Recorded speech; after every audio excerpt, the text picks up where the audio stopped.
मित्रों, गोलचक्र के YouTube channel पे आप लोगों का स्वागत है। मेरा नाम है नवीन कुमार। यूपीपीसीएस मेंस का जीएस फोर्थ पेपर इथिक्स वाले पेपर को हमने पूरी तरह एनालिसिस के बेस पर कंप्लीट कर दिया है। जाकर के प्लेलिस्ट में आप 40 से 45 वीडियो पड़ा हुआ है, वहां पर आप देख सकते हैं। मजे की बात है कि 10-15 दिन के भीतर भीतर आपका गोलचक्र के पब्लिकेशन के नाम से इथिक्स वाली बुक मार्केट में आ जाएगी, फिर आप उसको परचेज कर सकते हैं। ठीक है ना। आते हैं आज एक नए सब्जेक्ट के साथ, नए एनर्जी के साथ स्टार्ट करते हैं। इंडियन कॉन्स्टिट्यूशन, इंडियन पॉलिटी, चाहे आपका सिविल सर्विसेज के डायमेंशन से हो, एलटी ग्रेड के डायमेंशन से हो या फिर टीजीटी पीजीटी हो, जो भी हो, मेरा कहने का अर्थ ये है कि किसी भी एग्जाम में अगर पॉलिटी पूछा जा रहा है तो वहां पर किसी प्रकार का जो है समस्या आपको उत्पन्न नहीं होगी। ठीक है ना। आज बारी है पॉलिटी एकदम शुरुआत से जीरो लेवल से स्टार्ट करते हैं, ताकि आप अच्छे से नोट्स बनाते चलें। A4 साइज पर ही क्लास चलेगा। ठीक है। मैं जिस तरह ड्राफ्टिंग करता हूं उसी तरह मैं कोशिश करता हूं कि आप भी इसको लिखें, समझें, है ना, अपने शब्दों में इसको जो है कन्वर्ट करने की कोशिश करें। तो मेरे ख्याल से वो जो पकड़ आपकी होगी वो अलग प्रकार की पकड़ होगी, है ना। तो आज आपका जो टॉपिक होगा एकदम जीरो लेवल से हम स्टार्ट करेंगे, संविधान और संविधानवाद से। इसको हम कॉन्स्टिट्यूशन और कॉन्स्टिट्यूशनलिज्म कहते हैं। ठीक है ना। तो पहले संविधान पढ़ेंगे, उसके बाद संविधानवाद पढ़ेंगे, फिर उसके बाद जो है हम अंतर देखेंगे। ठीक है। बेहद इंपॉर्टेंट टॉपिक है। तो आते हैं अपने टॉपिक पे। पहले हम समझते हैं कि भाई जो कॉन्स्टिट्यूशन होता है वो क्या होता है। तो पढ़ के समझते हैं कि कॉन्स्टिट्यूशन एक प्रकार का पवित्र और वैधानिक दस्तावेज है। देखिए, संविधान एक प्रकार का पवित्र और वैधानिक दस्तावेज है जिसके आधार पर किसी देश की व्यवस्था संगठित होती है। सरकार के अंगों के शक्तियों का विभाजन, संतुलन स्थापित किया जाता है तथा नागरिकों के अधिकार व कर्तव्यों का उल्लेख किया जाता है। यहां पर यही कह रहा है कि जो अपना प्यारा सा संविधान है, या संविधान जो होता है एक प्रकार का पवित्र वैधानिक दस्तावेज होता है। ठीक है। जिसके आधार पर देश की व्यवस्था संगठित होती है। देश की प्रशासन व्यवस्था, देश की राजनीतिक व्यवस्था, ये सब जो है संगठित होती है। और सरकार के अंगों मतलब कि कार्यपालिका, विधायिका, न्यायपालिका, इनके बीच शक्तियों का विभाजन भी किया जाता है और शक्तियों के मध्य संतुलन भी स्थापित किया जाता है। साथ ही लगे हाथ नागरिकों के कर्तव्य, नागरिकों के मौलिक अधिकार, इन सब जो है चीजों का उल्लेख भी कॉन्स्टिट्यूशन में होता है। तो ये क्या है? ये संविधान हमने बता दिया कि संविधान क्या होता है। अब देखना यहां पे कि संविधान शासन के संचालन का मुख्य आधार होता है। बिल्कुल। तो संविधान शासन के संचालन का मुख्य आधार होता है। संविधान व्यक्ति के शासन के बजाय, यहां पे देखना जरा, संविधान व्यक्ति के शासन की बजाय विधि के शासन को स्थापित करता है। जब हम लोग फंडामेंटल राइट पढ़ेंगे तो वहां पर अनुच्छेद 14 पढ़ेंगे। अनुच्छेद 14 में हम लोग विधि का शासन या फिर जो है रूल ऑफ लॉ पढ़ेंगे। ठीक है ना। तो यहां पर मेरा यह कहना है कि हमारे आपके शासन की बजाय विधि का शासन स्थापित होता है, जहां पर संविधान होता है। ठीक है। उद्देश्य क्या होता है संविधान का? पहला, कि सरकार की शक्तियों को सीमित करना। बिल्कुल।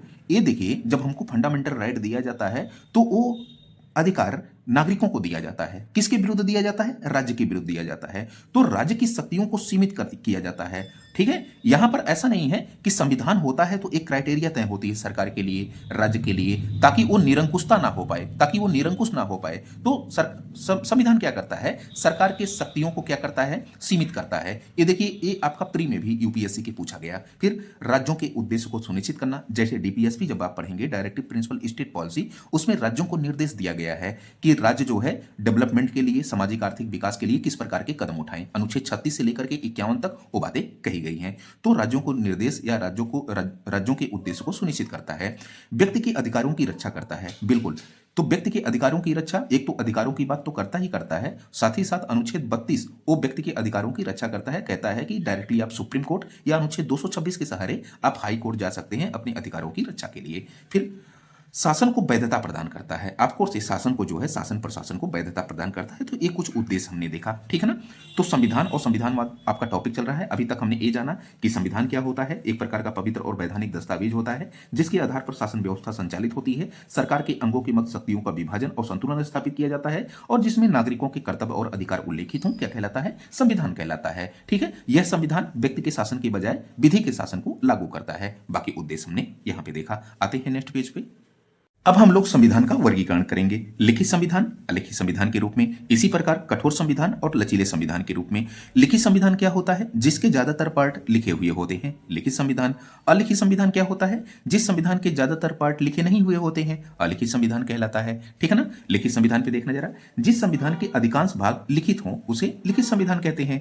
विश्व का पहला लिखित संविधान अमेरिका का था। ठीक है। 1787 के फिलाडेल्फिया समिट में इस संविधान का निर्माण हुआ। हालांकि 89 में 1789 में संविधान लागू लागू होता है अमेरिका का। भारत का जो संविधान है वो संविधान सभा की समितियों के द्वारा निर्मित किया गया। प्रारूप समिति का काफी ठीक ठाक योगदान था, जिसकी अध्यक्षता बी आर अम्बेडकर साहब कर रहे थे।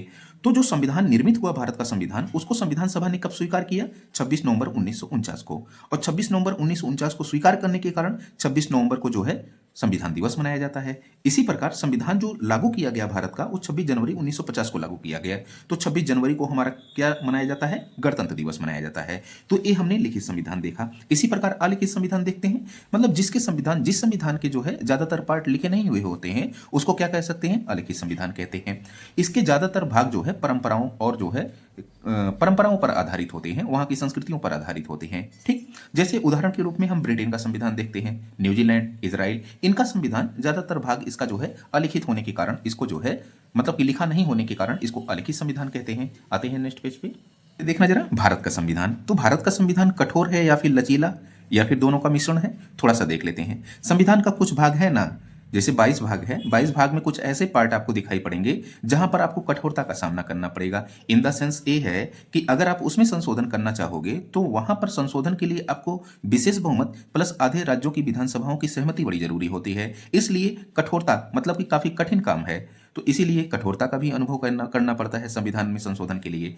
तो कहते हैं कि कुछ भाग संसद के दोनों सदनों के 2/3 बहुमत मतलब विशेष बहुमत प्लस आधे राज्यों की विधानसभाओं की सहमति या बहुमत से पारित करना होता है, इसीलिए कठोरता का अनुभव करते हैं, तो हम कठोर संविधान कह सकते हैं। जैसे उदाहरण के रूप में राष्ट्रपति के निर्वाचन में अगर आपको संशोधन करना है, संघ सूची राज्य सूची में परिवर्तन करना है, तो फिर आप विशेष बहुमत प्लस आधे राज्यों की विधानसभाओं की सहमति लेंगे, देन आपको जो है संशोधन कर पाएंगे, नहीं तो नहीं कर पाएंगे। इसलिए इसको हम कठोर संविधान कहते हैं। ठीक है। लचीला संविधान, संविधान के कुछ भाग ऐसे होते हैं जिसमें जो है संसद के दोनों सदनों के आधे से अधिक सदस्यों के द्वारा पारित कर दिया जाए, मतलब साधारण बहुमत से पारित कर दिया जाए, तो उसको जो है आसानी से संशोधित किया जा सकता है, इसलिए हम इसको लचीला संविधान कहते हैं। तो संविधान के कुछ पार्ट हैं जिसमें हम आसानी से जो है साधारण बहुमत के माध्यम से संशोधन कर सकते हैं। यहाँ पे देखना जरा, कुछ भागों का साधारण बहुमत से ही संशोधन हो जाता है, संसद के दोनों सदनों के आधे से अधिक सदस्यों द्वारा पारित करने पर। उदाहरण क्या है कि यहाँ पर अगर नागरिकता के संबंधित अगर आपको संशोधन करना है, राज्यों के गठन से संबंधित कोई प्रावधान है, तो आप जो है साधारण बहुमत से संशोधन कर सकते हो। ठीक है। और साधारण बहुमत से संशोधन आप करोगे तो अनुच्छेद 368 के तहत जो है वो संविधान संशोधन मतलब कि जो है अनुच्छेद 368 के तहत संविधान संशोधन नहीं माना जाएगा। ठीक है। तो ये आप जो है नागरिकता और जो है क्या राज्यों के गठन से संबंधित कोई भी मामले से संबंधित आप संशोधन करते हो तो वहां पर साधारण बहुमत से आपको संशोधन करना पड़ेगा। तो ये तो आसान है, ये तो लचीला है, इसलिए कह सकते हैं कि जो भारत का कॉन्स्टिट्यूशन है वह कठोर भी है और लचीला भी है, मतलब दोनों का क्या है, मिश्रण है। ठीक है। संविधानवाद, जिसको हम कॉन्स्टिट्यूशनलिज्म कहते हैं, बेहद इंपॉर्टेंट है। संविधानवाद क्या होता है? जैसे संविधान में जितने भी भाग हैं, जितने भी अनुसूचियां हैं, जितने भी अनुच्छेद हैं, ठीक है ना, मूल अधिकार का प्रावधान है ना, तो मूल अधिकार लागू हुआ है कि नहीं लागू हुआ है, नागरिक अपने कर्तव्यों का निर्वहन अच्छे से कर रहे हैं कि नहीं कर रहे हैं, राज्य के द्वारा जो राज्य को जो नीति निर्देशक तत्व के तहत निर्देश दिए गए हैं सोशियो इकोनॉमिक डेवलपमेंट करने के लिए, क्या उसको जो है उसके लिए वो कार्य कर रहे हैं कि नहीं कर रहे हैं। मतलब ये है कि संविधान में लिखी हुई बातों का जब हम व्यवहारिक रूप देखते हैं तो उसी को हम संविधानवाद कहते हैं। ठीक, तो पढ़ के समझते हैं, बड़ा इंपॉर्टेंट, बड़ा अच्छा है कि संविधानवाद संविधान पर आधारित विचारधारा है जिसका मूल अर्थ है कि शासन व्यवस्था का संचालन संविधान में लिखे नियमों एवं विधियों के अनुसार संचालित हो। ठीक है। अतः संविधानवाद शासन की वह पद्धति है जिसमें शासन जनता की आवश्यकताओं, मूल्यों, आदर्शों को परिलक्षित करने वाले नियमों से संचालित होती है। जहां संविधान है जरूरी नहीं कि वहां संविधानवाद हो। अब समझना जरा कि बहुत से ऐसे देश हैं जहां पर संविधान तो है, वहां पर मूल अधिकारों का उल्लेख होगा, राज्य के कर्तव्यों का, सरकार के कर्तव्यों का उल्लेख होगा, सरकार को गाइडलाइन दी जाएगी कि ऐसे ऐसे सोशियो इकोनॉमिक डेवलपमेंट के लिए आप विकास करिए, पर्यावरण के प्रति इस प्रकार का जो है आप रुख अपनाइए। लेकिन ना तो सरकारें संविधान का पालन करती हैं और ना ही जो है संविधान में लिखे हुए बातों को अमल करती हैं। ना तो जैसे मूल अधिकारों का ख्याल नहीं करेंगी, अपने खुद जो है निर्देशक तत्वों का ख्याल नहीं करेंगी, यहाँ तक कि पर्यावरण पर जो कार्य किया जाना चाहिए वो नहीं करेंगी, सोशियो इकोनॉमिक डेवलपमेंट के लिए जो कार्य निर्देश दिया जाता है संविधान के द्वारा वो नहीं करेंगी। तो संविधान में तो जिक्र है लेकिन वो फॉलो नहीं उसको कर रही है। तो यही कह रहा है कि जहां संविधान है जरूरी नहीं कि वहां संविधानवाद हो। हाँ, अगर जो है संविधान में लिखी हुई बातों को जो है इंप्लीमेंट किया जाता है तो जहां संविधान होगा वहां संविधानवाद फिर नजर आएगा। लेकिन जरूरी नहीं कि जहां संविधान हो वहां संविधानवाद हो ही। उदाहरण के रूप में जैसे सैनिक शासन वाले म्यांमार सूडान में आप देख सकते हैं, यहाँ संविधान तो है लेकिन संविधानवाद का अभाव है। यहाँ पर आपको पर्यावरण की समस्या, यहाँ आपको जो है मूल अधिकारों की वहाँ भी समस्या, यहाँ पर अपने जो उनको निर्देश दिया गया है राज्यों या सरकारों को, तो वहाँ पर वो फॉलो नहीं करते हैं, इसकी समस्या। तो इसलिए संविधानवाद का अभाव है। वहीं कुछ ऐसे देश हैं जहाँ पर संविधान का अभाव है, मतलब संविधान नहीं है, लिखित संविधान नहीं है, फिर भी वहाँ पर संविधानवाद है, जैसे ब्रिटेन में। ठीक है ना। तो आई होप समझ में आ गया होगा कि संविधानवाद, संविधान क्या है। आते हैं एक अंतर देखते हैं संविधान और संविधानवाद को लेकर के। ने बोला कि साहब संविधान और संविधानवाद में अंतर क्या होता है, विभेद क्या होता है, इसको लेकर के मेंस में क्वेश्चन पूछ सकता है या पूछा है। ठीक है ना। तो पहले देखते हैं संविधान और दूसरा उसके बाद जो है संविधानवाद। हालांकि दोनों को हम पढ़ लिए हैं तो आसानी से क्रिएट हम कर सकते हैं कि क्या कुछ विभेद और अंतर हो सकता है। अगर हम संविधान को देखें तो एक निश्चित समय में सोचे समझे प्रयासों का नतीजा हम बोल सकते हैं। ठीक है ना। एक निश्चित समय में, जैसे 2 वर्ष 11 माह 18 दिन भारत के संविधान में लगा, संविधान सभा की समितियों के द्वारा ये निर्मित किया गया। तो एक निश्चित समय में सोचे समझे प्रयासों का नतीजा बोल सकते हैं। लेकिन यहाँ पर हमेशा विकास का परिणाम होता है। क्या संविधान में दी गई बातें, मूल अधिकार लागू है कि नहीं है, लोग अपने मूल अधिकारों का प्रयोग कर पा रहे हैं कि नहीं है, पर कर पा रहे हैं, डीपीएसपी को फॉलो किया जा रहा है कि नहीं किया जा रहा है, कर्तव्यों का प्रयोग अच्छे से किया जा रहा है कि नहीं किया जा रहा है, सोशियो इकोनॉमिक डेवलपमेंट जो संविधान का मूल उद्देश्य है वो साकार हो पा रहा है कि नहीं हो पा रहा है। हाँ, संविधानवाद जहां होगा वहां पर ये आपको विकास की धारा दिखाई पड़ेगी। ठीक है ना। संविधान साधन प्रदान होते हैं, मतलब कि हम साधन अपनाते हैं कि क्या क्या लिखा है उसके जो है एक सहारा लेकर के फिर हम अपने साध्य पर पहुंचते हैं। जैसे कि पर्यावरण को सही करना है, ये कहाँ लिखा गया है कि आपके संविधान में अनुच्छेद 48A में लिखा गया है, आपके जो है डीपीएसपी में अनुच्छेद 48A में तो लिखा ही गया है। और साथ ही साथ जब आप जो है फंडामेंटल ड्यूटी पढ़ते हो तो वहां पर अनुच्छेद 51G में कहा गया है कि हर भारतीय नागरिक का यह कर्तव्य होगा कि पर्यावरण के संरक्षण एवं संवर्धन का वो कार्य करे। ठीक है, प्रयास करें। ऐसे ही डीपीएसपी में अनुच्छेद 48A में कहा गया है कि पर्यावरण के संरक्षण एवं संवर्धन का राज्य प्रयास करेगा। तो ये तो कहा गया है ना, तो मतलब कि साधन के रूप में हमको दिखाई पड़ता है, लेकिन हमारा साध्य क्या है, पर्यावरण को सुरक्षित करना। ठीक है। तो संविधानवाद क्या होगा, एक साध्य होगा। यहां पर हम पहुंचना चाहते हैं किसके साधन के माध्यम से, हम संविधान रूपी साधन के माध्यम से। फिर संविधान एक प्रकार का वैधानिक दस्तावेज है जो शक्तियों व शासन के संचालन को निर्धारित करता है। बिल्कुल, सरकार के तीनों अंगों के मध्य जो है शक्तियों का विभाजन करता है। संघ सूची, राज्य सूची, समवर्ती सूची के रूप में आप देख सकते हैं। और इसके अलावा न्यायपालिका को गाइडलाइन करता है कि क्या क्या जो है उसकी शक्तियां होनी चाहिए। ठीक है। और इसके अलावा कार्यपालिका को, ऐसे ही विधायिका को। तो एक प्रकार का जो है वैधानिक दस्तावेज है जो शक्तियों और संचालन को जो है निर्धारित करता है। संविधानवाद संविधान को व्यवहारिक रूप से लागू करता है, मतलब कि जो भी शक्तियां ये देता है सरकार के तीनों अंगों को, वहां पर वो सरकार के तीनों अंग उसको इंप्लीमेंट करते हैं व्यवहारिक रूप से। ठीक है।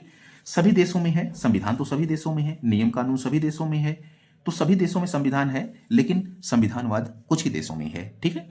संविधान होने के बावजूद सर्वोच्चता शासक की हो सकती है। जैसे किसी भी देश में संविधान तो है, जैसे मान लीजिए कि रूस में, जैसे मान लीजिए उत्तरी कोरिया में संविधान तो है, लेकिन समस्या यहाँ पे क्या है ना कि वहां पर निरंकुशता है, यहाँ पर तानाशाही है। तो संविधान होने के बावजूद शासक की निरंकुशता हो सकती है। क्या आप नहीं समझ रहे हैं कि अगर भारत में पूर्ण बहुमत, मतलब कि जो है जबरदस्त बहुमत हासिल हो जाए, जैसे मैं ये कह रहा हूं कि जो आपका जो लोकसभा सीटें हैं, लोकसभा सीटें में भारी बहुमत से सरकार अगर बने तो यहां पर भी संविधान हो सकता है और संविधानवाद गायब हो सकता है। ठीक है ना, निरंकुशता स्थापित हो सकती है।